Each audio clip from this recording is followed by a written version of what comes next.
So who's already making pizza dough? Just be careful where you buy it. If you go to a wood-fired pizzeria that you like, you know, chances are, yeah, that would be a good product. But sometimes the product in our grocery stores that are frozen or pre-made have an enormous amount of oil or sugars or honey, and they tend to burn in here. So I like to keep it simple: flour, yeast, salt, water, classic Neapolitan standard. Now for pizza dough. So you won't go to the store and buy your pizza dough. There's so many, I call it dough voodoo, you know, 10% this, 10% that, 5% that. I just strip it down to the classic Neapolitan pizza. That's how I was taught in Naples, a good 00 flour, you know, yeast, salt, water. And I'm a fan of a long fermentation, so we'll make it early, say on a Monday for Friday, let it sit in the refrigerator and proof. So for home use, the yeast I recommend is just active dry. It has the longest shelf life. If you are an avid baker and you have pre-ferments and starters, by all means, you may use them. Sometimes I've stolen a little bit of my husband's yeast that he does in the wine and used it. They will all work. Some impart a little bit different flavor. But what I like about active dry is the extended shelf life for home use, because we don't usually make pizza every day at home. It's active dry, so it needs to be sprinkled over a little bit of water and let rest for a few minutes. So it's hydrated, then it'll mix easily into the dry ingredients. And then the flour. The flour is actually the most important ingredient for pizza. You can't make good, strong, elastic dough with all-purpose. It'll just tear. The protein percentage is too low. And while bread flours have sufficient protein in that 11.5% to 13% range, the grind on the bread flours varies. And sometimes it's very coarse. And so you get a heavy, dense product when you're really looking for something tender, and in pizza. So in between the pizza flours, you've heard probably 00 flour. The 00, by the way, refers to the grind only. In Europe, they classify flours by grind, 0, 00, 1s, and 2s. Here we classify it by usage. Is it pastry flour or bread flour or all-purpose? So you want a 00 grind that's for pizza. And there's a lot of Italian products on the market in our good grocery stores, Italian 00 pizzeria flours, but we have our own milled in South San Francisco by Giusto's, and I opt for that for freshness. They actually mill to order, and I buy it in the 50-pound sacks, and then in the small, they look like that 5-pound sacks.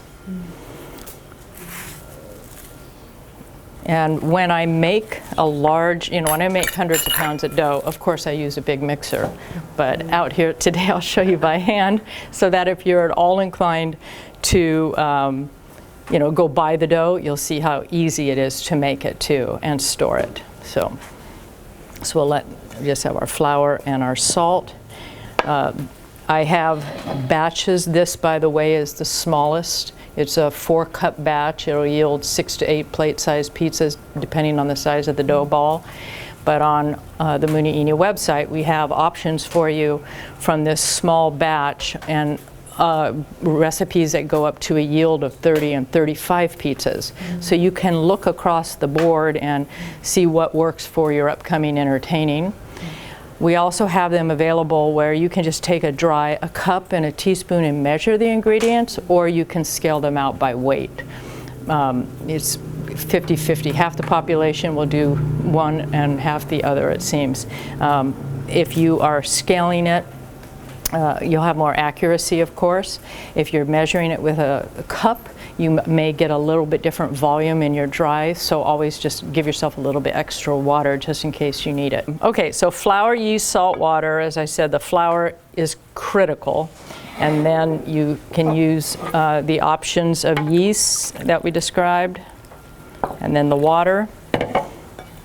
If you're doing this by hand, like I said, and you've dry measured, give yourself a little bit of extra water, so in case this is dry. And then mix. And you'll feel it in the bowl if it.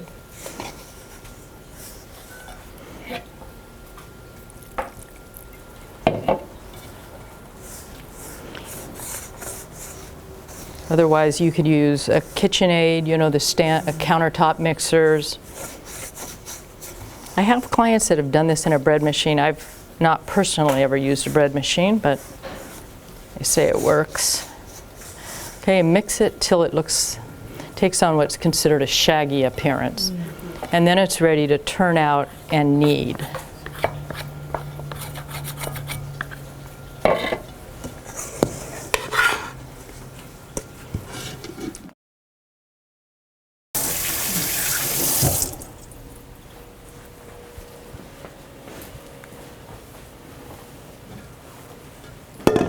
Okay, then knead. That's as simple as it is.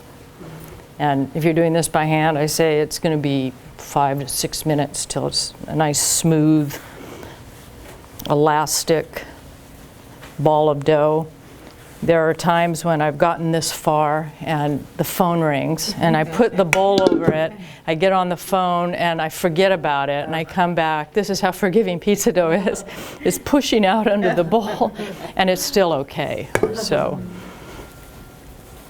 it's not as temperamental as and high maintenance as your bread products that you need to keep temperature controlled. And so knead till you bring it together in a nice, you know, smooth ball. I won't make you watch me knead for 6 or 8 minutes, but just imagine. Okay. I like it. It's good exercise. You could take this one home. This could be dough to go. Okay, so we'd finish kneading it and then oil the inside of a container and set the dough into the container, cover it with plastic wrap, and then decide on the fermentation schedule. When do you need to use this dough? I keep an emergency 3-hour dough in the homeowner's repertoire because the reality is sometimes it's 3 o'clock on a Saturday night and you have guests and they want to eat and have fresh pizza. So you can be up and going with a dough that's delicious and it performs well. But if you have the opportunity to make it in advance and give it a longer fermentation, just leave it in the refrigerator, you'll get better flavor, more, you know, better development on that dough. The rule of thumb in that case would be to mix, knead, cover it, leave it out at room temperature for an hour or two till you see it start to move, then get it into the refrigerator. Cover it and just leave it there. Don't do anything else with it.